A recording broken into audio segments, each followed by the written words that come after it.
यदेतद् हृदयं त्वं तदस्तु हृदयं मम।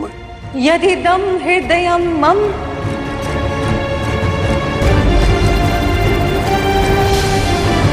तथास्तु हृदयं त्वम्।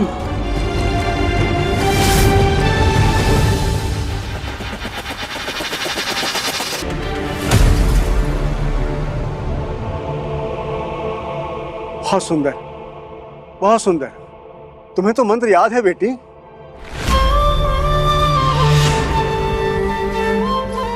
लेकिन शादी किसकी हो रही थी वो याद नहीं है। उनका चेहरा क्यों नहीं दिखाई दे रहा है मुझे? मैं क्यों नहीं देख पा रही हूँ? मुझे उनका चेहरा क्यों मुझे। और अब साधु बाबा जनक को गौर से देखते हैं। अभी संभव है इसे और कुछ भी याद आ जाए। मुझे याद क्यों नहीं आ रहा है? मुझे याद क्यों नहीं आ रहा है? मुझे क्यों नहीं?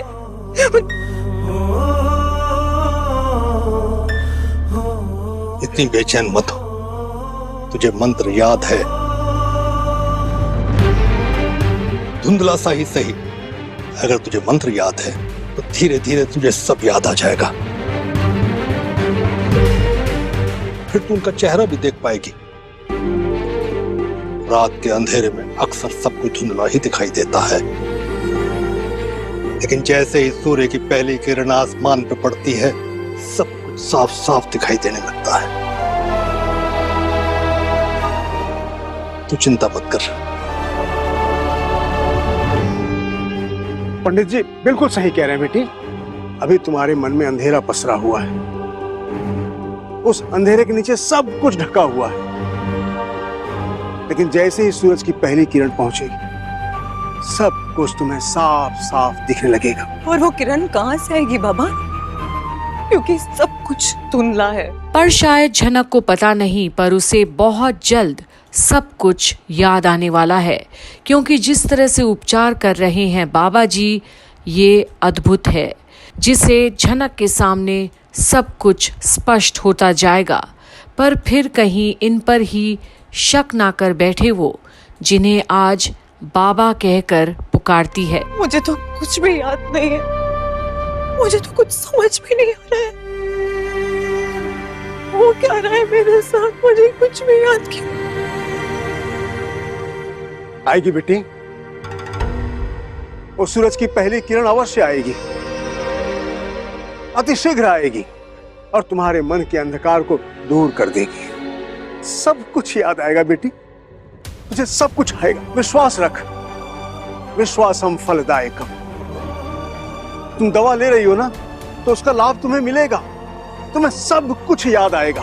और जैसा बाबा ने कहा, विश्वास है तो सब कुछ संभव है जनक के लिए। अब देखो ना, तुम इतना अच्छा नृत्य करती हो, तुमने जरूर किसी से सीखा होगा। किससे सीखा है बताओ? कौन है तुम्हारा गुरु? बताओ बेटी। याद करो बेटा। पास रहूंगी तुम्हारे, हमेशा साथ कभी छूट जाता है बेटा।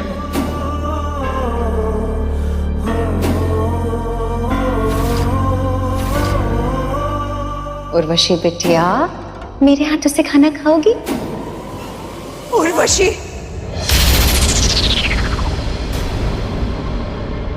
उर्वशी, उर्वशी, उर्वशी।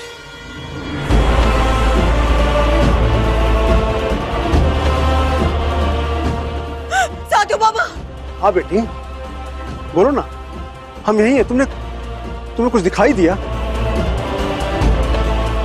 कुछ याद आया तुम्हें? बताओ हमें, बताओ तुम्हें क्या याद आया बेटी? पर अब अचानक से जनक के अंदर एक डर पैदा हुआ है। वो कुछ बोलना भी चाहती है और संकोच भी करती है। शायद अब भी पूरी तरह से याद तो नहीं आ रहा उसे सारी बातें, पर स्पष्ट होते जा रहा है बहुत कुछ। किससे सीखा है तुमने नृत्य? कौन है तुम्हारा गुरु? नाम क्या है तुम्हारे गुरुजी का? मैं नहीं जानती हूँ।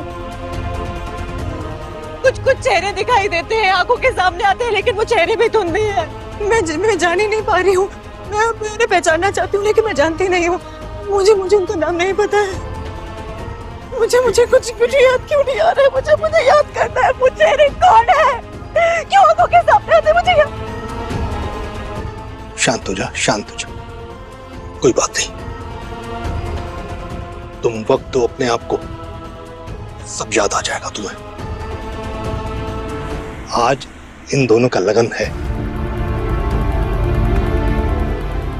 विवाह है इन दोनों का। तुम भी विवाह में शामिल हो जाओ। हम सब की तरफ से तुम्हें आमंत्रण है, ठीक है?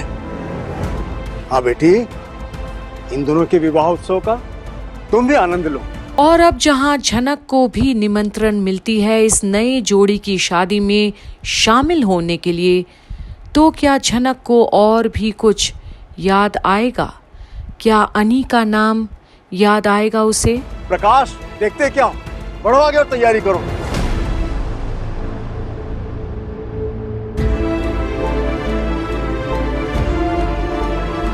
और जहां झनक आगे बढ़ती तो है शादी में सहभागी होने के लिए, वहीं बृजभूषण और बाबा जी उसकी हर नफ्स को पहचान पा रहे हैं।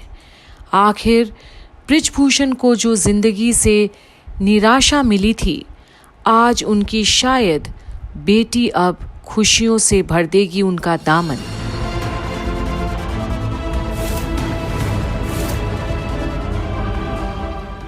मैं कहाँ हूँ?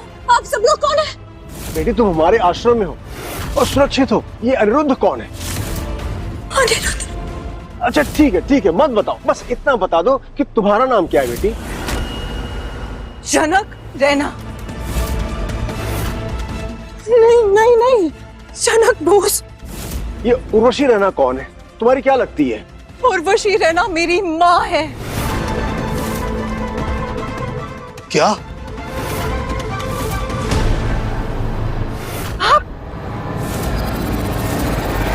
पर क्या अब जिन लोगों को सामने पाती है झनक, उनसे नाता टूट तो नहीं जाएगा झनक का?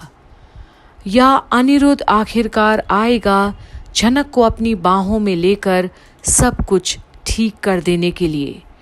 देखना ना भूलिएगा यहीं कंप्लीट बॉलीवुड पर झनक की अपडेट्स, जहां आप देख रहे हैं कैसे झनक की याददाश्त वापस तो आ रही है, पर हमें भी इंतज़ार है कि कब झनक अब अनी को याद करे और अनी का नाम ही पुकारे।